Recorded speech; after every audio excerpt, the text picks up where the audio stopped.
अब आपको गुर्दे में और पित्ते में पथरी यानी किडनी स्टोन या गैल ब्लैडर स्टोन होने पर नहीं है घबराने की ज़रूरत। शहर हैदराबाद में सालों से इस इलाज के लिए खानदानी सिलसिले से चला आ रहा है भरोसेमंद नाम RS यूनानी फार्मेसी।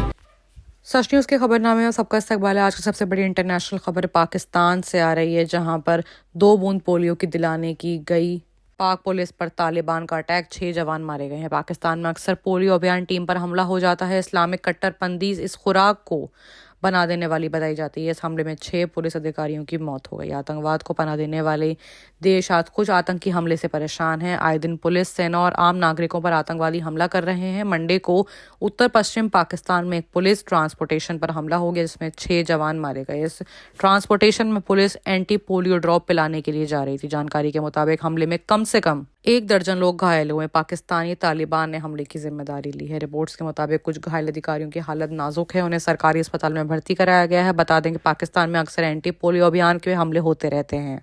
आतंकवादी अक्सर पोलियो टीम को निशाना बनाते हैं। उनका कहना है कि ये वैक्सीन लोगों को गलत तरीके से दी जाती है। उनका कहना है कि इस्लाम के दुश्मन इस वैक्सीन का इस्तेमाल कर रहे हैं ताकि आबादी कम हो सके।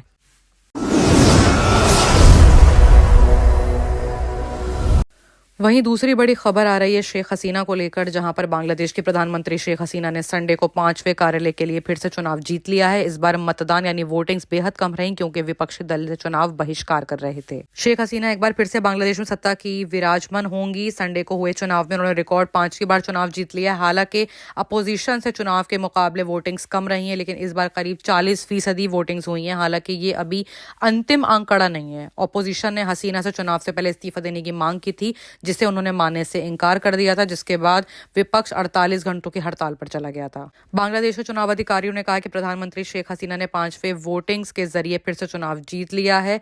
उधर चुनाव का बहिष्कार करते लोग अब भी ये मानने को तैयार नहीं है। वो इस्तीफा मांग रहे हैं, जबकि शेख हसीना इस्तीफा नहीं दे रही हैं। न्यूज के मुताबिक हसीना ने गोपालगंज के 3 सीट पर फिर से शानदार जीत हासिल करी है। 1986 से इस सीट पर उनकी ये 8वीं जीत है। हसीना को तकरीबन 2,50,900 वोट मिले हैं, जबकि उनके करीब प्रतिद्वंदी बांग्लादेश सुप्रीम पार्टी निजामुद्दीन लश्कर को महज 500 वोट ही मिले हैं।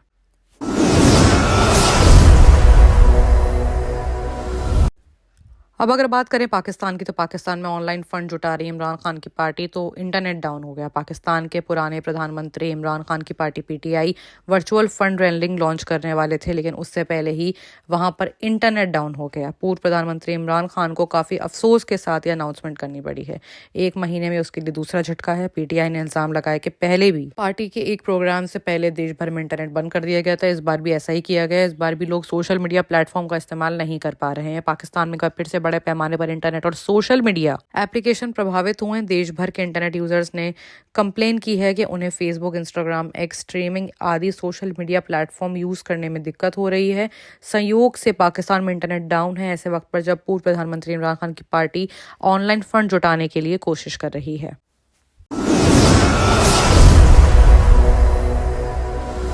एक और बड़ी खबर भी आ रही है, एक बहुत ही हैरत अंगेज खबर, जो कि गजब खबर है। जापान में जलजले के बाद, जहां पर जापान में आए तेज भूकंप से मलबे में दब गई थी 90 साल की दादी, 6 दिन बाद उनको जिंदा निकाला गया है।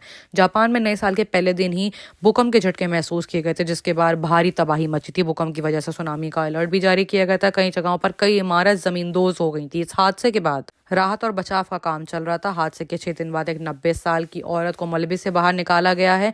वो जिंदा निकली है, ऐसे चमत्कार ही कह सकते हैं। जानकारी के मुताबिक पश्चिमी जापान में एक ढहे हुए घर के मलबे से 90 साल की एक औरत को जीवित निकाला गया है। भूकंप आने से करीब 124 घंटे बाद वो मलबे में दबी रही और जिंदा निकली हैं। बता दें कि जापान में आए इस भूकंप में कम से कम 130 लोगों की मौत हो गई है। नए साल के पहले दिन जनवरी में भूकंप आने के बाद वहां पर कई जगहों पर आग भी लग गई थी और ऊंची आग की लपटें भी देखी गई थी। अभी भी जापान सैनिक राहत का काम कर रहे हैं और करीब 30,000 लोगों को पानी, भोजन, दवाएं और बाकी सब सुविधाएं दी जा रही हैं। बाकी की तमाम खबरों के लिए देखते रहिए सच न्यूज़। अब आपको गुर्दे में और पित्ते में पथरी यानी किडनी स्टोन या गैल ब्लैडर स्टोन होने पर नहीं है घबराने की ज़रूरत। शहर हैदराबाद में सालों से इस इलाज के लिए खानदानी सिलसिले से चला आ रहा है भरोसेमंद नाम RS यूनानी फार्मेसी। जहां पर खास तौर पर पित्ते में मौजूद पथरी और दोबारा पथरी ना होने का किया जाता है मुकम्मल इलाज। आपको इस दर्द से हमेशा के लिए मिल जाएगा छुटकारा। No side effects, no operation. तशखीस करते हुए दवाएं की जाती है फराहम। तो देर ना करें, जल्द ही तशरीफ़ लाए RS यूनानी pharmacy, Bahadurpura X road, opposite Canara bank, Hyderabad. मज़ीद तफसीलात के लिए रब्त करें 9390610436 पर।